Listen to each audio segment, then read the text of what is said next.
तो यूएई के राष्ट्रपति शेख मोहम्मद बिन जायद अल नायान की इस यात्रा पर विदेश सचिव विक्रम मिस्री ने कहा है कि दोनों देशों ने 2032 तक द्विपक्षीय व्यापार को दोगुना करके $200 बिलियन करने का फैसला किया है। UAE and India to boost the trade to $200 billion. Following the signing of the Comprehensive Economic Partnership Agreement between the two countries in 2022, the bilateral trade has since crossed $100 billion, and in view of this, the two leaders decided to raise ambitions and look to double bilateral trade to $200 billion by 2032. UAE India के साथ मिलकर जो है Yemen के अंदर अपनी position को strong करने के लिए वो हथियारों की शक्ल में अपना साथ चाहता है। They have signed the Strategic Defense Agreement Partnership. ये सबसे बड़ी न्यूज है of this year.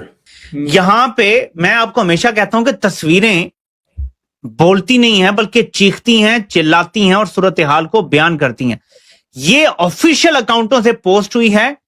मोहम्मद बिन जायद की आंखें झुकी हुई हैं, सर भी आप समझ सकते हैं कि झुका हुआ नजर आ रहा है, और मोदी को आप देखें कि वो किस तरह फातिहाना अंदाज में देख रहा है उनकी तरफ।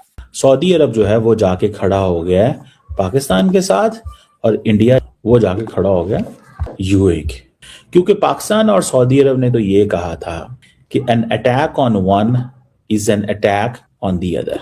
अगर ये चीज ये भी करते हैं तो क्या इन रियलिटी इंडिया सऊदी अरब की जंग होगी? क्या इन रियलिटी पाकिस्तान यूएई की कभी जंग होगी?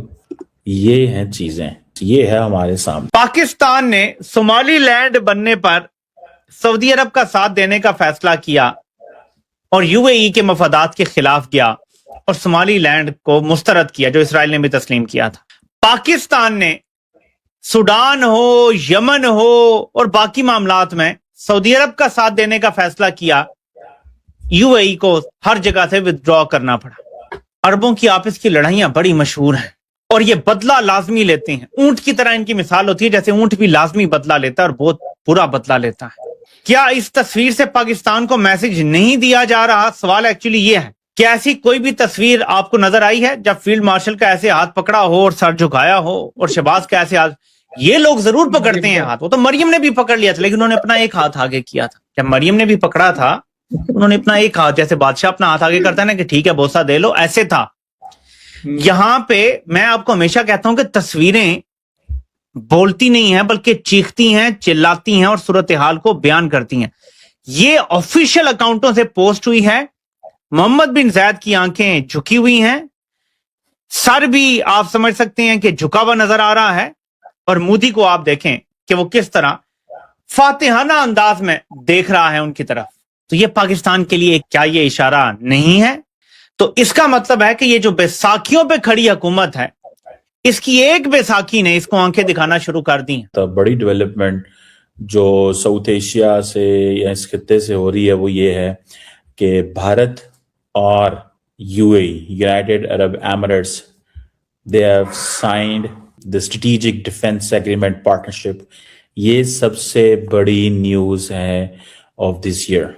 UAE and India to boost the trade to $200 billion.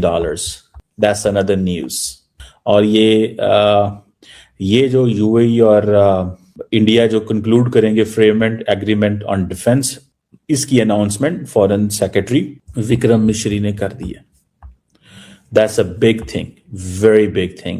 ये कोई वो जैसे कहेंगे कोई मजाक वाली चीज नहीं है, इसके बहुत ज्यादा इम्प्लीकेशंस हैं। और सबसे इंपॉर्टेंट बात मैं आपको बताता चलूं कि जो जॉइंट जो मीटिंग हुई है प्राइम मिनिस्टर मोदी की, वो इंटरेस्टिंग उसमें चीज ये थी कि जो लीडरशिप है इंडिया की और यूएई की, वो उस मीटिंग में जो कुछ वो कर रहे थे, आपके लिए इंटरेस्टिंग बात है कि उसमें there was no one sitting other than the two leaders. इन दोनों के दरमियान अलावा और कोई नहीं बैठा हुआ था।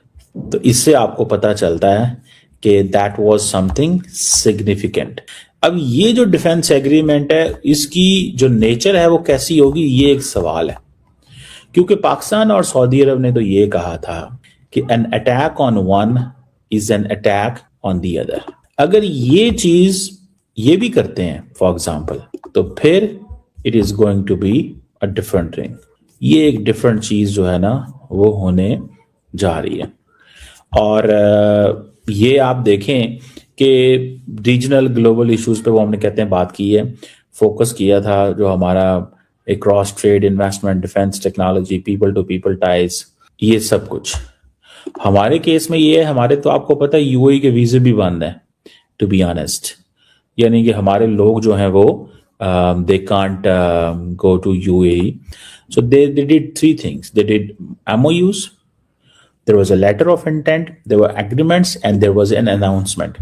और letter of intent आया between the Republic of India and the UAE on strategic defense partnership. Letter of intent से मुराद ये है कि ये UAE कह रहा है।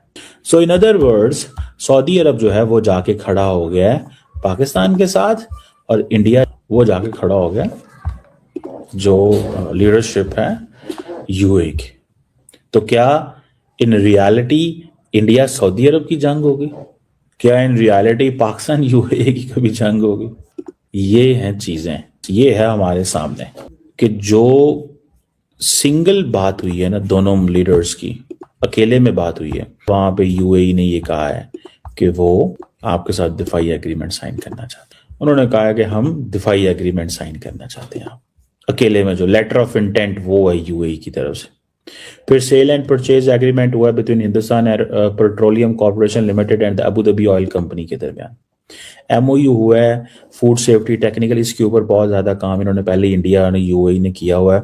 आपको याद होगा I2U2 में भी पता चला था कि UAE will spend billions of dollars in India. एक ये सुपर कंप्यूटरिंग क्लस्टर बनाएंगे इंडिया के अंदर। डबल बायलैटरल ट्रेड वो होगी $200 अरब बाय 2032। यूथ एक्सचेंज होंगे एंड ऑल दिस। तो मतलब सीधी सी बात आपको बताऊं that India and the UAE they stand together. सीधी मैं आपको बात बता रहा हूं। देखें पूरे का पूरा जो ग्लोबल ऑर्डर है ना वो चेंज हो रहा है। और ये इन्होंने कहा है कि जहां पे हम डिफेंस एग्रीमेंट आपके साथ साइन जो है वो करने जा रहे हैं। ये कोई डिफेंस एग्रीमेंट मजाक नहीं है, ये इन्होंने साइन कर दिया। I think the Emiratis were not expecting कि पाकिस्तान और सऊदी अरब ये कर पाएंगे। और जिस तरह अमारातियों को उन्होंने कहा है कि यहाँ से निकलें यमन से, that is what they felt कि नहीं भाई हमें कुछ ना कुछ अब करना पड़ेगा या करना चाहिए। Things can not go the way, चीजें ऐसे नहीं रहेंगी। और उन्होंने सोचा होगा, आई थिंक अमाराती हमारे भाइयों ने भी सोचा होगा, अगर पाकिस्तान को न्यूट्रलाइज करना है तो इंडिया के पास चले जाते हैं। और इंडिया के साथ उनकी कंफर्ट लेवल है भी इस तरह का कि अगर पाकिस्तान को न्यूट्रलाइज करना है विद सऊदी अरब, तो मिडल ईस्ट चेंज हो गया, साउथ एशिया चेंज हो गया। अब पाकिस्तान और भारत मिडल ईस्ट का हिस्सा है। दोस्तों, पाकिस्तान ने सऊदी अरब और तुर्की के साथ मिलकर एक इस्लामिक अलायंस बनाया है। बीते दिनों यमन को लेकर सऊदी अरब और UAE के बीच सैन्य टकराव हुआ था, जिसके बाद UAE को वहां से अपने सैनिक हटाने पड़े थे। अब UAE के प्रेसिडेंट सिर्फ 2 घंटे की विजिट में $200 बिलियन के इन्वेस्ट पर एग्रीमेंट किया है। इसे देखते हुए पाकिस्तानी मीडिया की आंखें फटी हुई हैं। पाकिस्तान और सऊदी अरब के साथ केवल डिफेंस डील हुई है। सऊदी ने पाकिस्तान में कोई इन्वेस्ट नहीं किया है। एक तरह से UAE और भारत मिलकर पाकिस्तान की नस काट दी है। पाकिस्तान और सऊदी अरब जो ढींगे मार रहे थे, उसकी हवा निकल गई है। आगे आप लोग देखेंगे कि PM मोदी पाकिस्तान को सऊदी अरब से भी इनका पत्ता कटवा देंगे। ये डिफेंस डील देखकर पाकिस्तानी लोग छाती पीट रहे हैं। ये वही प्रिंस है जो 2 हफ्ते पहले पाकिस्तान गए थे और एयरपोर्ट से ही शिकार करने गए थे और एयरपोर्ट से वापस चले गए थे।